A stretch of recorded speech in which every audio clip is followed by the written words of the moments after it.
Putra Jiri Tektonika kanthi nem akhir 12 saking kelas PPDA warsa 2021. Wonten ing mriki kula badhe sesorah atur pambagya harja wonten ing adicara tedhak siten.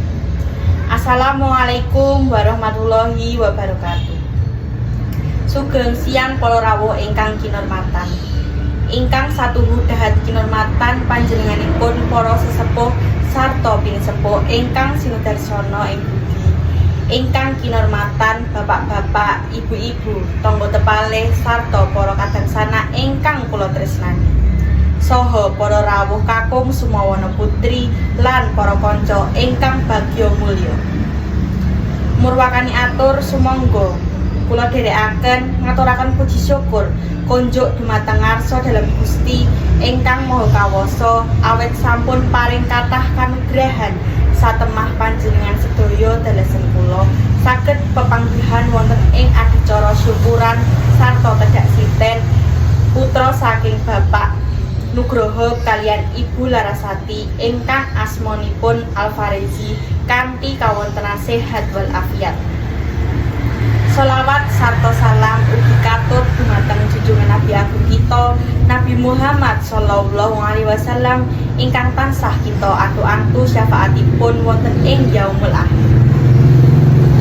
Para rawuh ingkang kinurmatan, wonten ing mriki kula minangka sesulih saking Bapak Nugroho sakulawarga ngaturaken sugeng rawuh saha matur nuwun ingkang saestu dumateng para rawuh sedaya awit sampun nglodhangaken wekdal wonten ing adicara menika.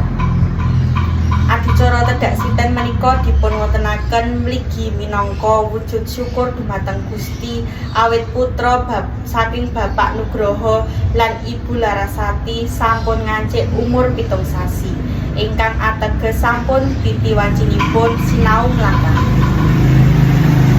Kita sedaya mangertos bilih adicara tedhak siten menika boten namung dados ritual kemawon, ananging ugi saged dados wadah donga lan pangajab saking para tiyang sepuh dumateng putra putrinipun. Lumantar reroncening adicara menika nggadhahi filosofis supados Adik Alfarezi saged dados tiyang ingkang sae asring paring pambiyantu lan saged nglampahi gesang kanthi laras lan laras.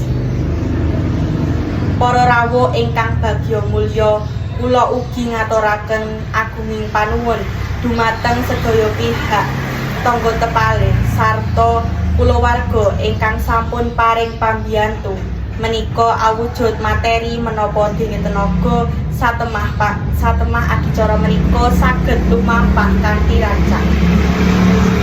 Dumateng para rawuh sedaya pungkasaning atur kula nyuwun agunging pangaksami mbok bilih wonten ing tata palenggahan panyambutan sarta tata trapsila ingkang kirang meranani penggalih panjenengan sedaya. Nuwun matur nuwun.